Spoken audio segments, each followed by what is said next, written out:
começar. Senhor Deus, nós queremos te agradecer por mais uma oportunidade de estar na sua presença. Muito obrigado por estar nos ensinando e nos instruindo na sua palavra. Que nós possamos reconhecer o que o Senhor tem feito com cada um de nós. E que a gente possa retribuir isso através do nosso louvor e a nossa adoração com a nossa vida, Deus. Que no nome santo do Senhor Jesus a gente possa entender a sua palavra e tudo aquilo que o Senhor quer nos passar, para que sejamos cristãos sinceros e verdadeiros. É o que eu te peço no nome do seu Filho amado, Jesus Cristo. Amém. Como vocês sabem, esse mês a gente está falando sobre a igreja. Na última aula a gente falou sobre a igreja invisível de Cristo, sobre fazer parte da igreja invisível de Cristo. E aí, para falar sobre igreja, a gente precisa falar de Atos dos Apóstolos, né? Tudo que aconteceu naquela igreja, o povo da igreja primitiva. Só que a história da igreja não começa com a igreja. A história da igreja começa com o povo de Israel, é o povo de Deus. Então eu separei um pequeno panorama do Antigo Testamento para que a gente entenda de onde a gente saiu até onde a gente chegou, tá bom? Vamos lá. Deus sempre teve um povo escolhido. Precisamos compreender sobre a relação entre Deus e o povo da Antiga Aliança até chegarmos na igreja do Novo Testamento. Paulo, pregando aos gentios, diz o seguinte, está em Romanos 11:7. Se vocês quiserem abrir, eu vou colocar ali no telão para vocês, tá? Romanos 11:7. A aula que vem é só Romanos e Hebreus. Tem outra coisa não.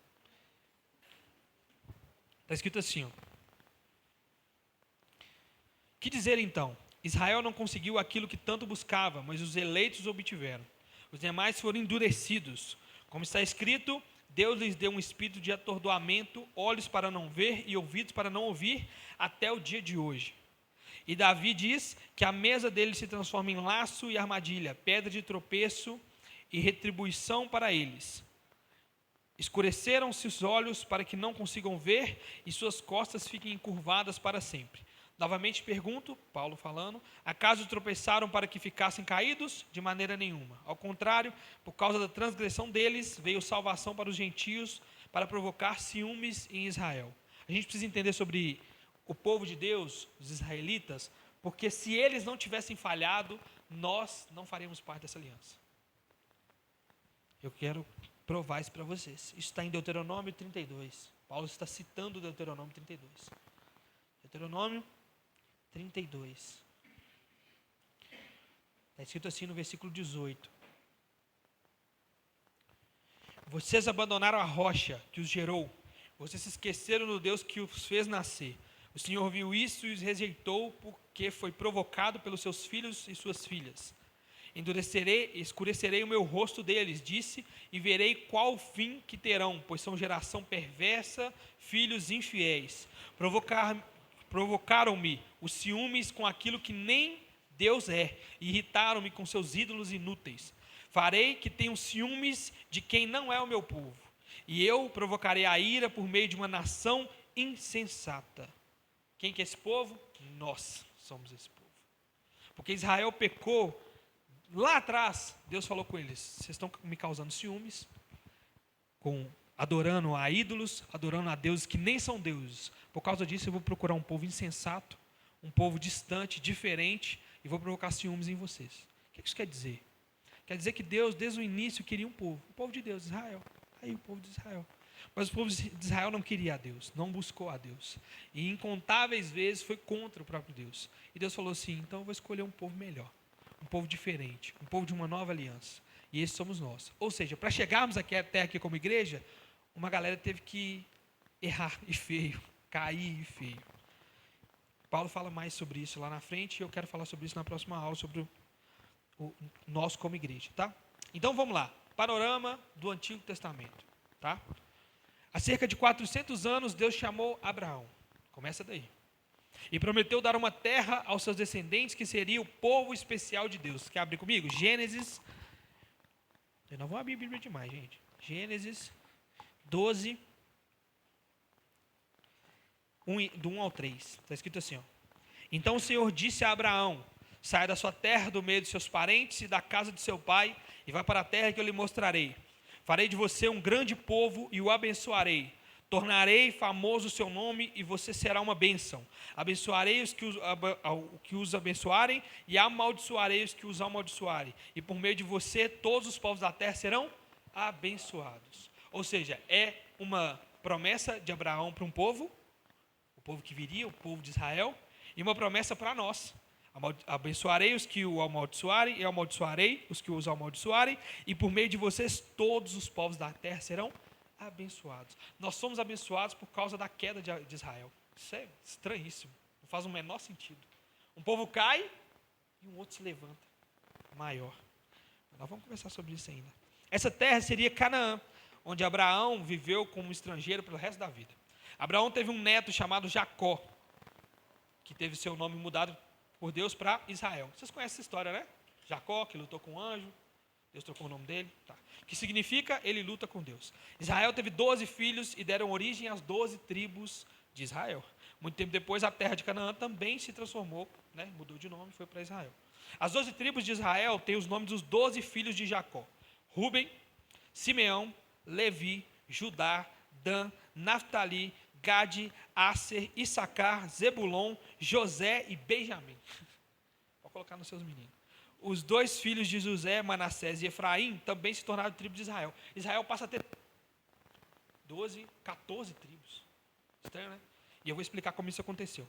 José, filho de Jacó, ficou muito poderoso e se tornou chefe da sua família depois que Jacó morreu. Jacó, antes de morrer, né, adotou os 2 filhos de José, concedendo-lhes direito igual na herança com os irmãos de José. Eu quero que vocês abram Gênesis 48. A história é um pouco embolada mesmo, gente. Tem essa não. 48:5. Está escrito assim: agora, pois, os seus 2 filhos, que lhes nasceram no Egito, antes da minha vinda para cá, serão reconhecidos como meus. Efraim e Manassés serão meus, como são os meus Rubens e Simeão.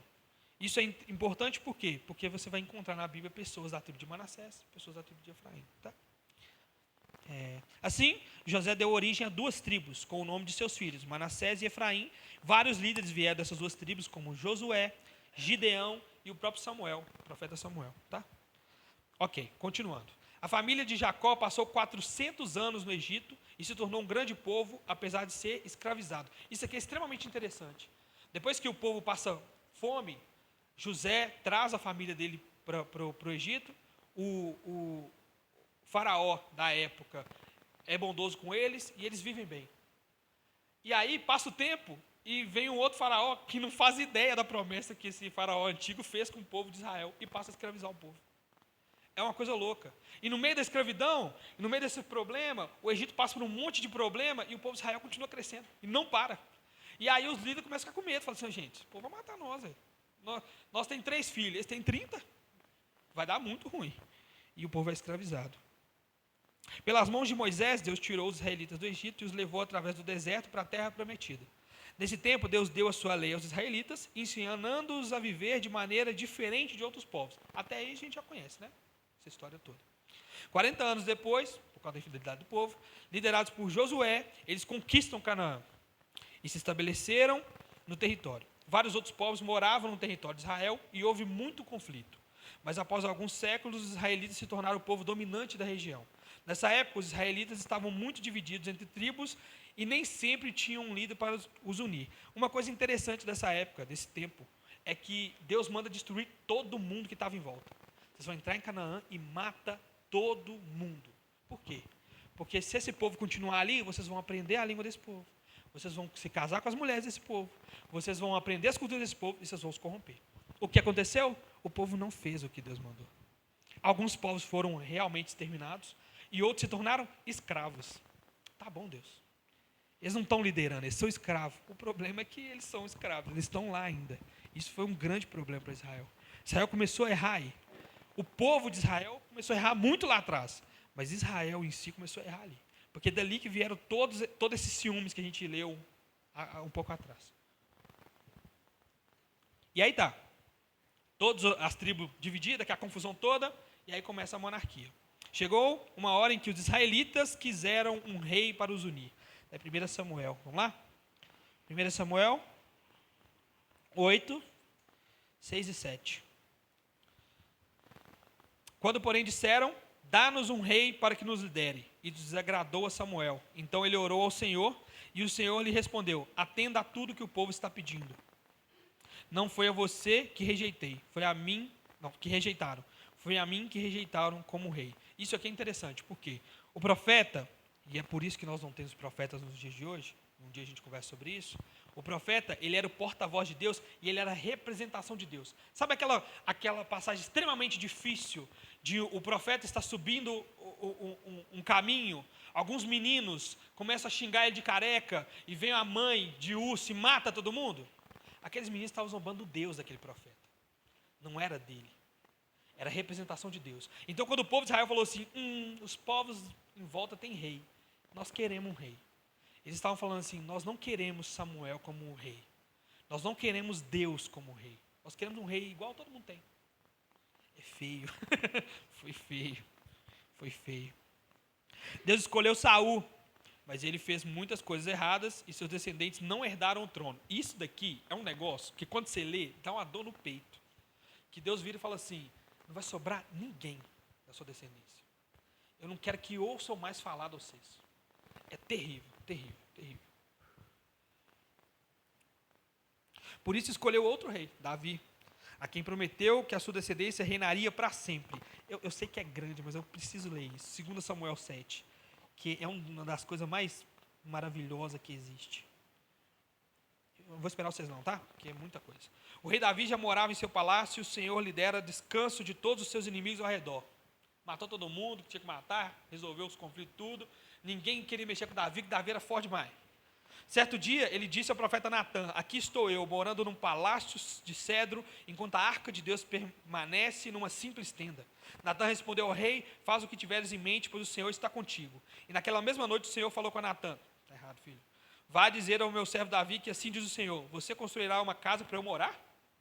Não tenho morado em nenhuma casa desde o dia em que tirei os israelitas do Egito. Tenho ido de uma tenda para outra, de um tabernáculo para o outro. Lógico que não era o próprio Deus, era a arca da aliança, que era a presença de Deus. Por onde tenho acompanhado os israelitas, alguma vez perguntei a algum líder deles, a quem ordenei que pastoreasse Israel, o meu povo, por que vocês não me construíram um templo de cedro? Agora, pois, diga ao meu servo Davi, assim diz o Senhor dos Exércitos, eu tirei das pastagens onde você cuidava dos rebanhos, para ser o soberano de Israel, meu povo. Sempre estive com você por onde você andou e eliminei todos os seus inimigos. Agora eu o farei tão famoso quanto os homens mais importantes da terra.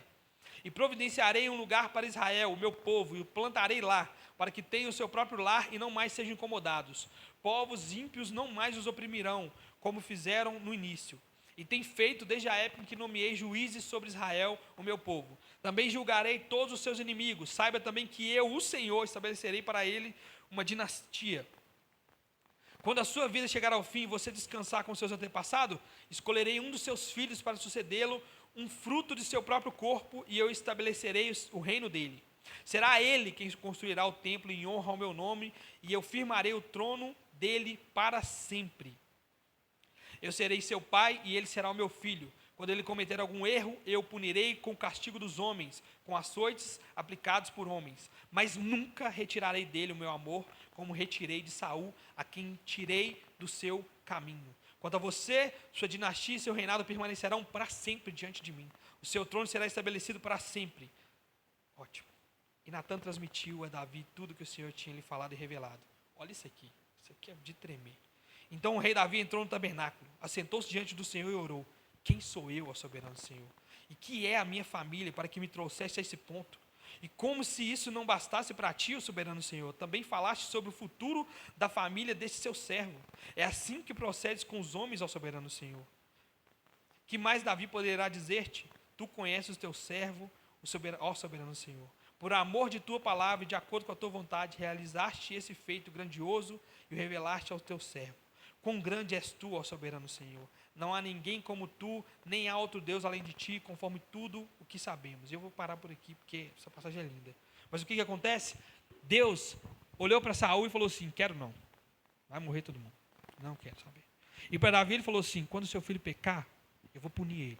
Mas eu nunca vou me afastar dele. E por que isso é importante? Porque se você continua lendo a palavra de Deus, Reis e Crônicas, você percebe um monte de rei, da linhagem de Davi pecando, e a Bíblia fala assim, por causa do que Deus falou a Davi, não foi destruído.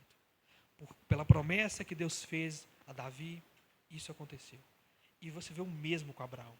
É Deus fazendo a promessa em nome de si mesmo. Isso é muito bom. Por quê? Porque isso nos mostra que o sacrifício de Cristo é uma promessa de Deus de salvação feita dele para ele mesmo. Ele nunca vai revogar a salvação de ninguém. Ele nunca vai tirar os olhos dos seus filhos, porque ele prometeu. Ele fez uma promessa com ele mesmo. Vocês estão entendendo a importância do Antigo Testamento? Se você não compreende isso, como muitas das vezes a gente não compreende, a gente perde toda a essência. Por que Deus salva ímpios? Está aí. Porque ele prometeu para ele mesmo. Não é porque a gente é bom, não é porque a gente merece, porque ele prometeu para ele mesmo. Tá? Então ele não escolheu a dinastia de Saul, mas escolheu a família de Davi. Né? E aí vem uma curiosidade. Judá era o quarto filho de Lia. Foi ele quem teve a ideia de vender José como escravo. E em outra ocasião, ele foi enganado e dormiu com a sua nora. Está em Gênesis 38, tá? Judá se tornou a maior tribo de Israel e mais tarde um reino separado. O rei Davi e seus descendentes eram da tribo de Judá. E Deus prometeu que o Salvador viria dessa tribo. Vocês querem ver? Gênesis 49.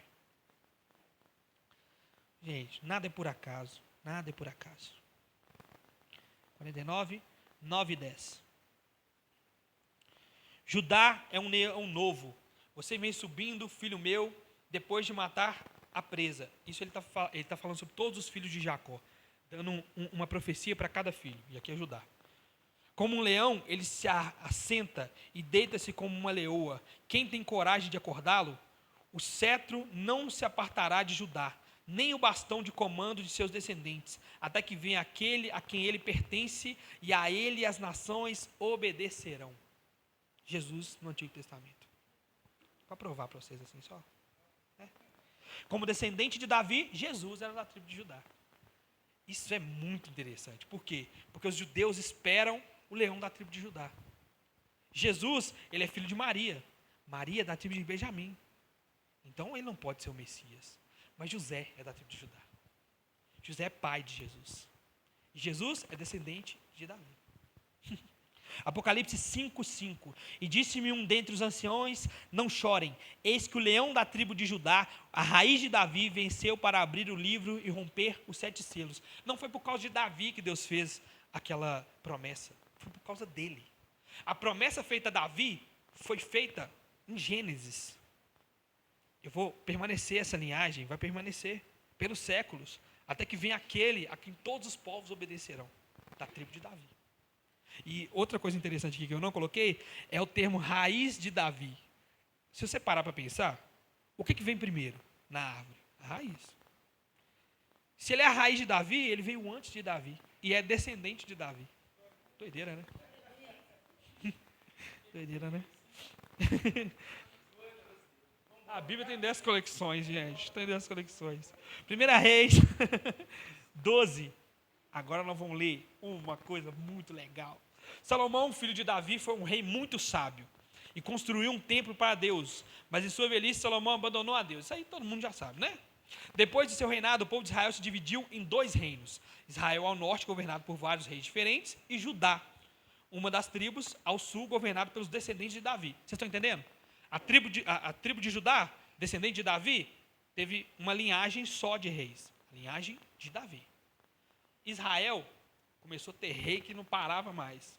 Um rei durava 3 meses, outro durou uns dias, outros duraram 10 anos. Era uma confusão. Eu queria ler esse ponto de ignição, essa mudada, porque isso é extremamente importante. Isso está em 1 Reis 12. Vou ler do 1 ao 17. Roboão é filho de Salomão, tá? Foi a Siquém, onde todos os israelitas tinham se reunido para proclamá-lo rei. Assim que Jeroboão, filho de Nebate, os nomes estranhos, que estava no Egito, para onde tinha fugido o rei Salomão, soube disso. Eu estou no 12. Tá certinho. Voltou de lá. Depois disso, mandaram chamá-lo. Então ele e toda a Assembleia de Israel foram ao encontro de Roboão e disseram: teu pai, Salomão, colocou sobre nós um jugo pesado, mas agora diminui.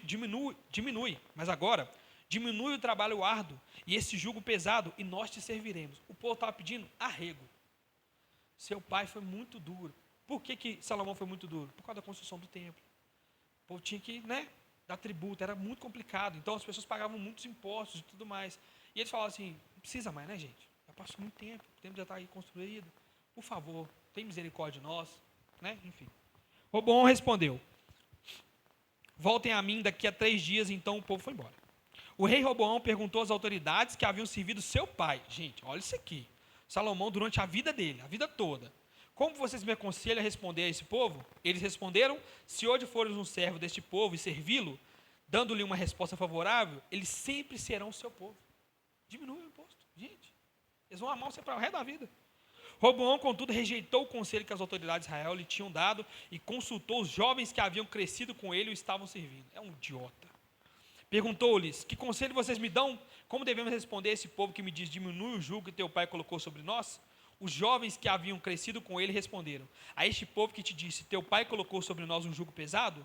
Torna-o mais leve, diz, meu dedo mínimo é mais grosso do que a cintura do meu pai. Pois bem, meu pai lhe impôs um jugo pesado, eu o tornarei ainda mais pesado. Meu pai os castigou com simples chicotes, eu o castigarei com chicotes pontiagudos. 3 dias depois, Jeroboão e todo o povo voltaram a Roboão, seguindo a ordenança dada pelo rei. Jeroboão também, depois vai ver a história desse cara, cabuloso. Voltem a mim daqui a 3 dias. Vamos lá. E o rei lhes respondeu asperamente, rejeitando o conselho das autoridades de Israel. Seguindo o conselho dos jovens, disse, meu pai tornou pesado o seu jugo, eu o tornarei ainda mais pesado. Meu pai os castigou com simples chicote, eu os castigarei com chicotes pontiagudos. Tá bom. E o rei não ouviu o povo, pois essa mudança nos acontecimentos vinha da parte do Senhor, para que se cumprisse a palavra que o Senhor havia falado a Jeroboão, filho de Nebate, por meio desse trem aqui. Tá. Quando todo Israel viu que o rei se recusava a ouvi-los, respondeu ao rei, que temos em comum com Davi? Que temos em comum com o filho de Jessé? Davi, tá? De novo. Para as suas tendas, ó Israel, cuide da sua própria casa, ó Davi. E assim os israelitas foram para as suas casas. Quando, porém, aos israelitas que moravam na cidade de Judá, Roboão continuou como rei deles. Roboão é da linhagem de Davi. Davi, Salomão, Roboão. Ele virou rei de Judá só. Todo Israel se voltou contra ele. Porque Deus tinha predito isso. Deus tinha falado isso. Ok? Ok. Todos os reis de Israel, bom, agora nós temos 2 coisas. Israel está aqui. Judá está aqui, tá? Todos os reis de Israel foram ruins. Não tem ninguém que presta. Mas ninguém. E rejeitaram a Deus. Por fim, o reino de Israel foi conquistado pelo Império Assírio e o povo foi exilado. Pronto. É simples assim, essa é a história toda. Mas o reino de Judá teve alguns reis bons e tementes a Deus. Por isso, esse reino durou mais tempo. Eu não vou ler, mas eu queria dar para vocês... anotem, gente. 2 Reis, capítulo 22 e capítulo 23. É a história do rei Josias. É meu top 10 personagem do anime favorito. Ele é muito top. Primeiro, ele cumpre a lei de Deus. Toda a lei de Deus. Ok. E ele pede para reconstruir o templo. Porque o templo não é aquela bagunça. Uns caras vêm, roubam uns trem, eles trocam ouro por prata, que é a confusão toda. E aí, enquanto eles estão arrumando o templo, eles acham um livro da lei. O profeta acha o livro da lei e vai ler para o rei. Na hora que o rei lê... Obrigado, Jesus. Na hora que o rei lê... Que raiva, velho. Obrigado. Ele rasga as vestes e fala, o que é que nós estamos fazendo? Que loucura que nós estamos fazendo. Nós não estamos adorando a Deus como Ele quer. E aí, Ele faz todo o Israel voltar a cumprir a lei de Deus. Todo. O sacrifício que nós estamos fazendo no lugar errado. Não, é aqui agora. Tal e tal coisa, é aqui agora. As festas que nós não estamos fazendo. Ele já era temente a Deus, não precisava, né? Ah não, já sou temente a Deus, gente. Estava indo tudo bem. Deus estava abençoando o povo já. Deus é favorável ao profeta Josias. Não é suficiente, nós não estamos adorando a Deus do jeito certo. É um cara que, depois que eu li, eu falei assim, um dia, quem sabe, nós é esse cara aí. Ok. Mas apesar de ter alguns reis tementes a Deus, o povo de Judá não seguiu suas leis e cometeu muitos pecados. 2 Crônicas, esquece a gafe, gente. 2 Crônicas 36, é o final de Crônicas, tá? 15 ao 17. O Senhor, o Deus dos seus antepassados, advertiu-os várias vezes por meio de seus mensageiros, pois ele tinha compaixão do seu povo e do lugar da sua habitação. Mas eles zombaram dos mensageiros de Deus, desprezaram as palavras dele e expuseram ao ridículo seus profetas. Até que a ira do Senhor se levantou contra o seu povo e já não houve remédio. O Senhor enviou contra eles o rei dos babilônicos, que no santuário matou seus jovens à espada. Não poupou nem rapazes, nem moças, nem adultos, nem velhos. Deus entregou todos eles nas mãos de Nabucodonosor. A história está na mão de Deus, não está na mão do povo. Se Deus quisesse que 10 pessoas destruísse todo o reinado de Nabucodonosor, ele faria. Mas o povo não cansava de pecar, não cansava de errar. E Deus falou lá atrás que ia colocar esse povo como cativo. E colocou. O povo achou que Deus estava brincando, né? Colocou. E essa parte aqui, para mim, é terrível também, porque se você puder depois, lê o livro de Lamentações. É Jeremias, depois que a terra foi destruída, falando o que estava acontecendo. Existe lá relatos de mães que estavam comendo os filhos, cozinhando os filhos. É esse o nível. O nome disso é exílio. O nome disso é não se atentar a Deus. Mas Deus tinha um plano, né?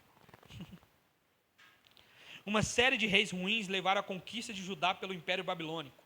O templo foi destruído e o povo ficou exilado durante 70 anos. Depois desse tempo, os israelitas tiveram permissão para voltar à sua terra e reconstruir um novo templo. Mas nem todos voltaram para Israel. Daquela época em diante, muitos judeus têm morado fora de Israel. Isso acontece por quê? Você vai tendo contato com outras etnias. E essa parte na Bíblia é curiosa. O rei fala assim, pode voltar para suas terras. E alguns caras falam assim, mas eu tenho esposa aqui, ué. Eu tenho menina aqui, ué. Ah, vou ficar aqui. Ah, mas eu tenho terra aqui, ué. Ah, vou ficar aqui, tá tudo bem. A Israel nem é tão importante assim. A terra do Senhor, a terra que Ele nos deu. Né? E eu não vou falar do conflito que eles têm até hoje, tá? Foi nessa época em que a primeira grande tentativa de exterminar todos os judeus aconteceu. Mas Deus salvou o seu povo através de uma mulher chamada Esther. Desde então, muitas pessoas tentam destruir o povo de Israel. Israel não voltou mais a ser um país independente, exceto durante um breve período debaixo dos macabeus. Até a chegada de Jesus, a região foi dominada pelos babilônicos, depois os persas, depois os gregos, depois os egípcios, os assírios e, por fim, os romanos. Eles nunca mais foram povos deles mesmos. Nunca mais. Um povo extremamente livre. Um povo que tinha o Senhor como Deus. Hoje é escravo da maior potência que tiver aí. O que tiver aí, nós somos escravos. E quando a gente vai para o Novo Testamento, Jesus e tudo mais, eles estão sob o domínio dos romanos, né? Mas antes disso, existe o período intertestamentário, tá? A palavra intertestamentário significa entre testamentos. O período intertestamentário ou interbíblico trata-se do período em que se estendeu por 400 anos entre o livro de Malaquias e o Evangelho de Mateus. É conhecido também como o tempo em que Deus ficou em silêncio, pois não houve nenhuma palavra profética de Deus durante esse período. 400 anos. 400 anos. Pode voltar para Israel. Não sou Deus, seu mais não.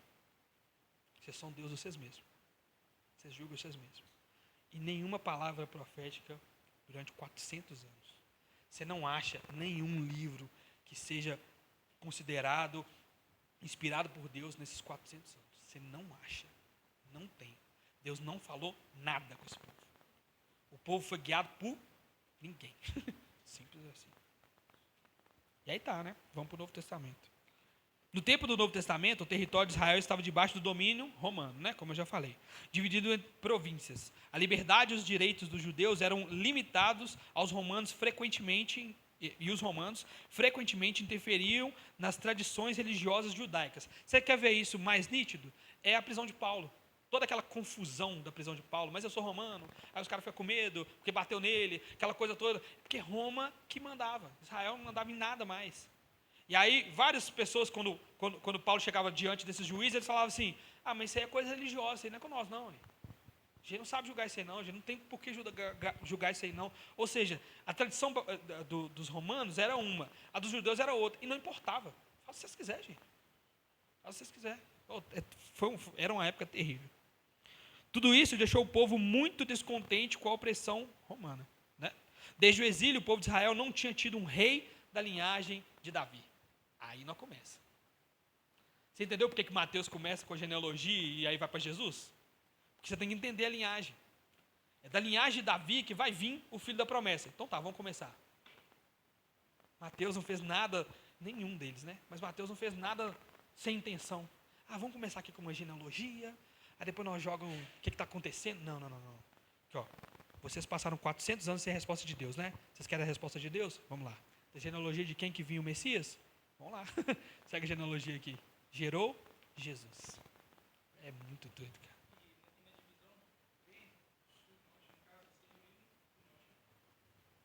Reino do Norte. Um reino, Israel. Esse povo nunca mais foi um povo. E o reino de Judá, que todos eles são descendentes de Davi. Então, quando o reino de Judá acabou, não tem rei mais. Acabou o rei. Não tem mais rei. Então, vai vir um rei, que vai reinar na linhagem de Davi. Mas há 400 anos não tem um rei. Quem é esse cara? Quem é esse cara? Você falou um negócio, Léo. Você falou um negócio que é muito doido. Eu estou em Esdras. Em Esdras tem o rei Dários. E ele, quando ele vai escrever o decreto, ele escreve: eu, rei Dários, rei dos reis. Meu Deus, eu conto, vocês contam. Oh, Jesus. Oh, Jesus, oh, Jesus. Na hora que eu vi, eu ri demais. Você é burro, hein? Temos que nos lembrar que Jesus nasceu no período da antiga aliança e viveu nesse período. Por esse motivo, ele veio cumprir toda a lei, a fim de que o seu sacrifício pudesse ser aceito e trouxesse com isso uma nova aliança. A gente tem essa ideia, né? Antigo Testamento, Gênesis por Malaquias. Novo Testamento, Mateus, ótimo. Isso é um Novo Testamento. Ótimo? Ótimo. Só que a aliança nova não começa em Mateus. A Bíblia fala que quando o testador morre, se inicia o testamento. O testamento só entra em vigor quando o testador morre. Então, Mateus, às vezes você vai ver coisas e falar assim: mas por que Jesus fez isso? Nós temos que fazer isso. Jesus vivia no período da lei. Jesus estava cumprindo a lei. Ele cumpriu toda a lei. Vocês estão entendendo? É por isso que existe tanta confusão. Isso aqui pode, isso aqui não pode, isso aqui dá, isso aqui não dá. Por quê? Porque Jesus estava no tempo da lei. Ele estava vivendo o tempo da lei. Está errada a nossa Bíblia? Não está errada na nossa Bíblia. Nós precisamos entender a diferença entre Novo Testamento e Nova Aliança. O Novo Testamento começa em Mateus. A Nova Aliança acontece na morte e ressurreição de Jesus Cristo. Ok? Para finalizar, eu quero ler com vocês Lucas 22, 12. E foi muito rápido hoje, né?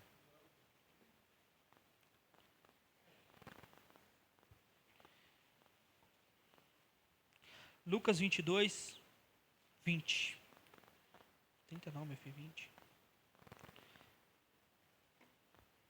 Da mesma forma, depois a ceia, tomou o cálice e disse: esse é o cálice da nova aliança no meu sangue, derramado em favor de vocês. Para não ficar só nas minhas palavras. Oi. Não. Não. Não.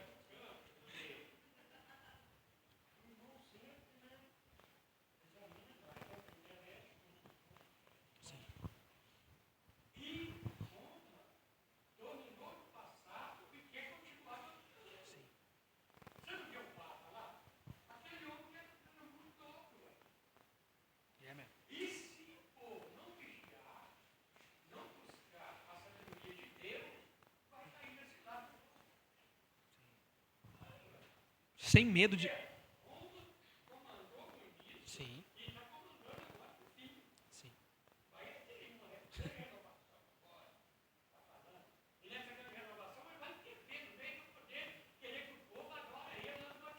Em nome de Jesus, não. O que acontece, eu vou explicar para vocês. Como a gente falou na semana passada, nós somos a igreja católica. Católico significa universal. Ou seja, o mundo inteiro. Apostólica é aquela que segue a doutrina dos apóstolos. Mas nós não somos romanos. Entendeu? A igreja católica apostólica romana é que segue os preceitos romanos. E respondendo ao Senhor, eles não leem a Bíblia porque para eles a Bíblia veio da igreja. Logo, a igreja tem poder de alterar a Bíblia. Isso para perguntar para qualquer católico, tá? Não é invenção nem nada. Já que a interpretação também. Já que a Bíblia ela veio da igreja, a igreja pode alterar o que ela quiser. Ela pode falar e desfalar o que ela falou, entendeu? Já tentei conversar com católico, não dá certo, não funciona. Porque você vai usar a Bíblia com quem não vê a Bíblia como regra suficiente. Bem mais, autoridade. Porque ele é descendente de Pedro, que não faz o menor sentido. Enfim. Mas por que isso é importante? Porque na Reforma Protestante, um dos pontos é só a Escritura, e o primeiro dos pontos. Porque valoriza a Escritura como regra. E eu estava conversando com o irmão Magela, ali antes de chegar, e a gente estava falando sobre, em outubro, nós temos aqui sempre uma conferência sobre a Reforma Protestante, e a gente não entende. A verdade é que toda igreja evangélica deveria comemorar a Reforma Protestante. E não comemora. A gente comemora Páscoa, a gente comemora Natal, que foram coisas inventadas, mas a gente não comemora a Reforma Protestante. Foi um momento de ruptura, onde a gente entendeu assim, não, se a Igreja Católica não quer voltar à verdade, nós precisamos sair dela, nós precisamos sair fora. E isso é um ponto de partida para você entender. A diferença do porquê nós não somos irmãos na fé do católico é porque nós temos a fé de que a Bíblia é a palavra de Deus. Eles têm a fé de que a Bíblia contém a palavra de Deus, e hoje algumas igrejas evangélicas estão começando a crer nisso, de que a Bíblia contém a palavra de Deus.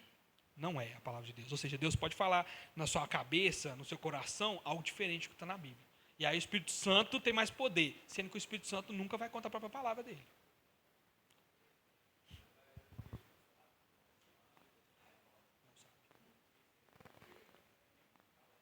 A gente comentou isso. As igrejas elas não praticam porque elas não conhecem.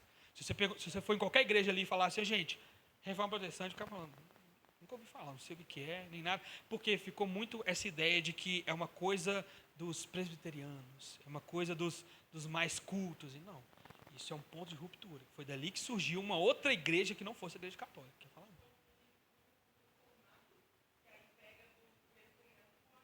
Exatamente. Exatamente. Tem essa ruptura mesmo. Então, eu não vou ser. Eu finalizei aqui o que eu tinha que falar. Eu não vou ser mais que até encher linguiça nem nada, não. Por quê? Porque eu queria passar para vocês o seguinte: a gente precisa entender da onde esse povo surgiu e por que Deus causa ciúmes nesse povo através de nós. Que é isso que a palavra falou. Lá no começo a gente leu. Vocês que não chegaram no começo, a gente estava falando sobre isso. Deus provocou ciúmes no povo. O povo não queria adorar a Deus e provocou ciúmes em Deus, adorando outros deuses que não são deuses. É isso que está escrito em Deuteronômio.